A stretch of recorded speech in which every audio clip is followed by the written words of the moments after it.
Our Lenten theme has been what happens at the table and stories of Jesus encountering different people in different times. You may remember last week we were talking about the experience that he had at the home of a Pharisee in which they really couldn't hear whatever Jesus was talking about because Jesus had not done the ritual hand cleansing before coming to sit down.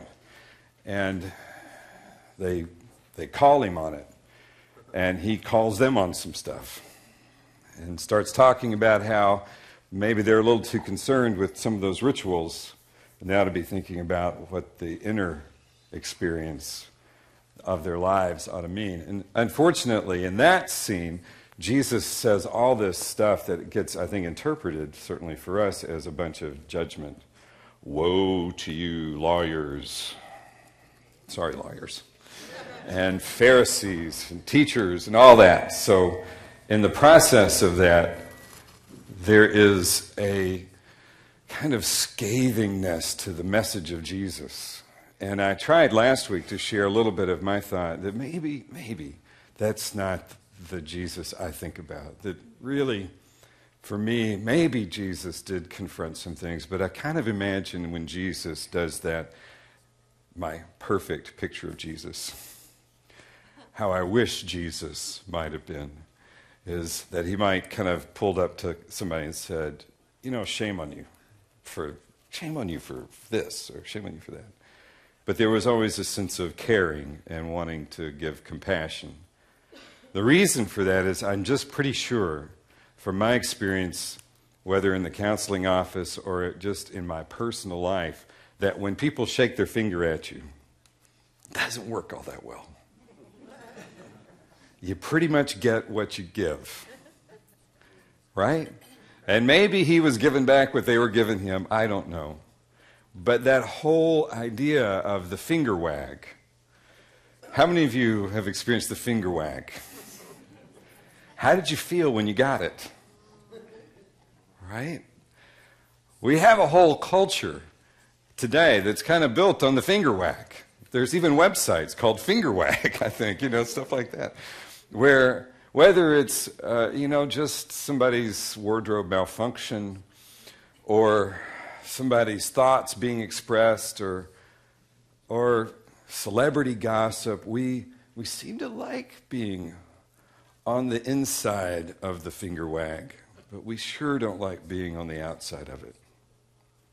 It triggers that fear of rejection, of isolation. It triggers all kinds of stuff inside of us. And as we've talked about in here before, emotionally it triggers a feeling of shame and humiliation. And that has a biological component to it. You don't have to teach a baby how to blush. It's like a reflex. And we all want to avoid it because it feels really bad. And so we learn all kinds of defenses against it. We learn how to guard ourselves from shame, either by not putting ourselves out there, and let's not put anything out there somebody might wag their finger at in the first place. Don't speak up. Just play small. Don't say what you know. Some people might have the capacity to criticize, and people have capacity to criticize everything. Doesn't matter what you say or what you do. Your only choice, if you want to just not expose yourself to the possibility of shame, is to hide in your house. At which point, people will say stuff about you, you just won't hear it. Right? And so we can guard against those moments of embarrassment by withdrawing from things, but that doesn't work in the long run. We can also guard ourselves from those moments of embarrassment and humiliation by just kind of being a joke. I'm just a joke. Don't take me seriously. I'm a screw up.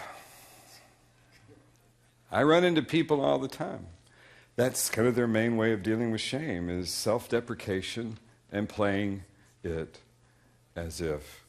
They just can't do it. They can't make it.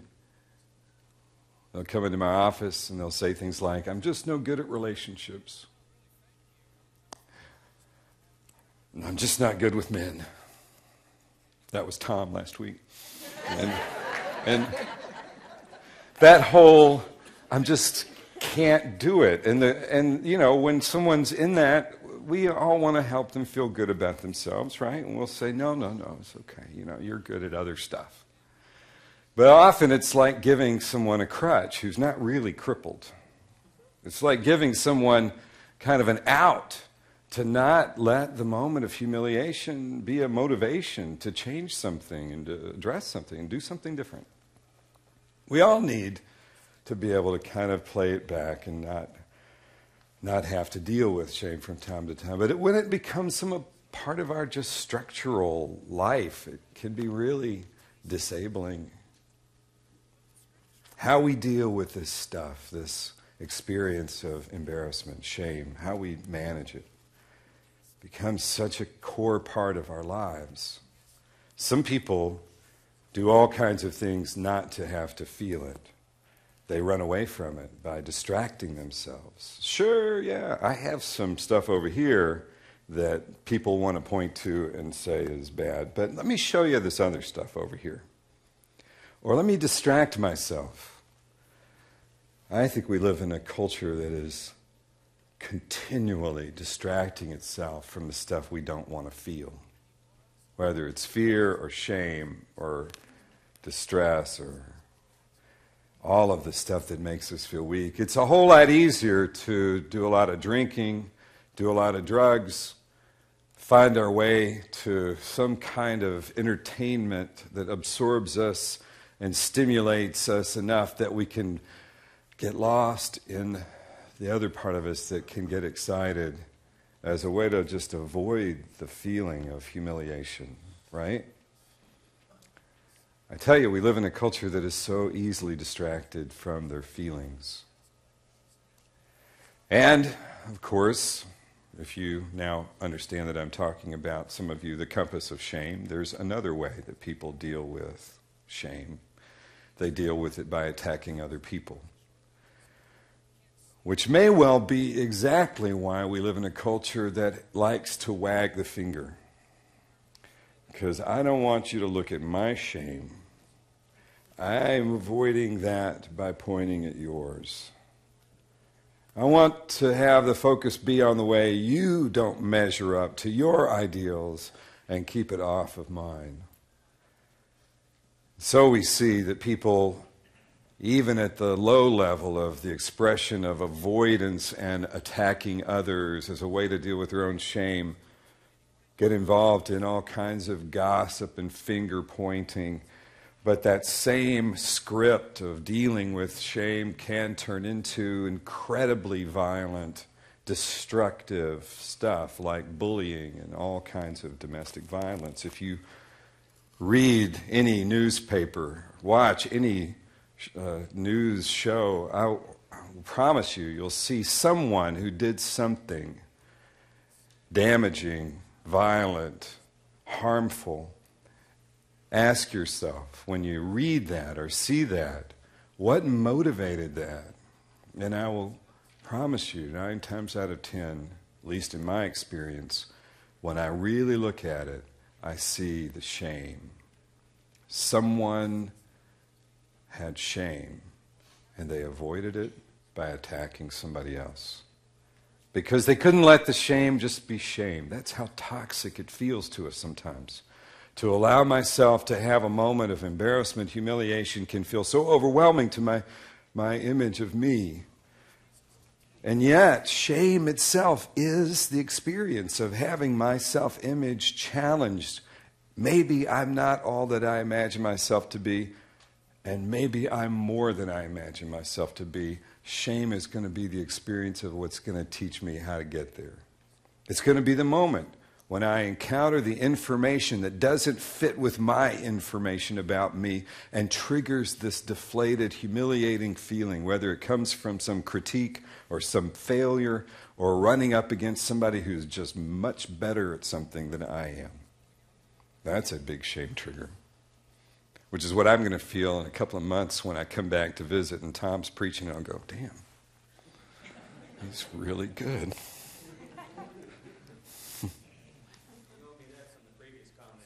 Thank you. My experience of my own shame tells me, unless I find a way to tune into it, or find myself, luckily, in the safe company of someone who is able to love me enough and show me love enough to provide the antidote to my need to defend against that shame. Otherwise, it can become such a stuck pattern of running away, of avoiding, of distracting. Love is the antidote. Love is the antidote for all of our shame. Because without it, without some sense of feeling loved, I think we're too easily in need of trying to avoid the information that wants to come in. Maybe Jesus knew something of this. We don't get a lot of it in the recorded story. But what I do get in this story with Zacchaeus is something a little different. Something a little different from what happened at the Pharisee's house. Now, sure, Zacchaeus is a tax collector. Tax collectors were basically supposed to gather the taxes to give to the Romans. If they could take in more than they were required, they were certainly allowed to, and have that for themselves. So the tax collector could certainly get pretty wealthy off of whatever he could get from people. And there were a lot of really abuses, big abuses going on there. But Jesus doesn't come into Zacchaeus' house wagging his finger. At least it doesn't say he did. All it says is they sat down to dinner. And then suddenly something changed during dinner. Zacchaeus gets up and says, you know, something's different about me. I'm going to repay the people that I have taken from 4 times over. And Jesus eventually says, I tell you, salvation has come to this house. What happened? Was it just that Jesus showed up for dinner? Maybe. There is an interesting story that Jean Houston shares in her book, The Way of the Peacemaker, in which she shares the origin myth of the Iroquois of Daganoweda. Daganoweda was, in their story, the one who brought peace to the warring tribes of the Iroquois, who warred for years and years in the most savage, brutal ways that can possibly be imagined. And when the Europeans began to settle the Northeast, they were amazed at the peaceful nature of those people and the way in which that they gathered in councils, in longhouses, to discuss their issues. Their story goes back to Daganoweda, who has some interesting correlations to many of our biblical stories. According to Jean Houston, his story begins as a virgin birth, who was also a guy who stuttered. Here sounds like Moses. Daganoweda did some kind of miraculous stuff when he was pretty young.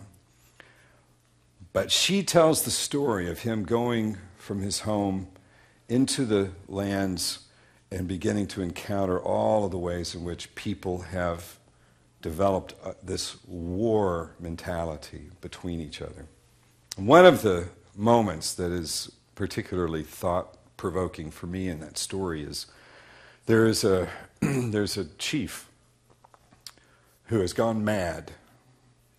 He has become a cannibal, and he's greatly feared and extremely powerful. And when Daganoweda learns of him, he decides he's going to go and find him, and he's going to try to convert him to his way of peace. And so everybody says, it's kind of like, nice knowing you. You know, have a great trip. So sorry this didn't work out. So he goes, and when he finds this cannibal chief's camp, he doesn't find anyone there, and he climbs up on his lodge and rests, and eventually the cannibal comes in from the forest with his latest kill, comes into the lodge, begins to make preparation in his big pot, and in the hole, ventilation hole in the top of his lodge, Daganoweda looks down and sees all this. As the cannibal comes around and is checking on his lunch, he sees just in the water of the pot the reflection of Deganoweda's face. And as he sees it, he mistakes it for his own. And as he looks into that face, he melts. He says, this is not the face of a cannibal. This is not the face of someone who kills.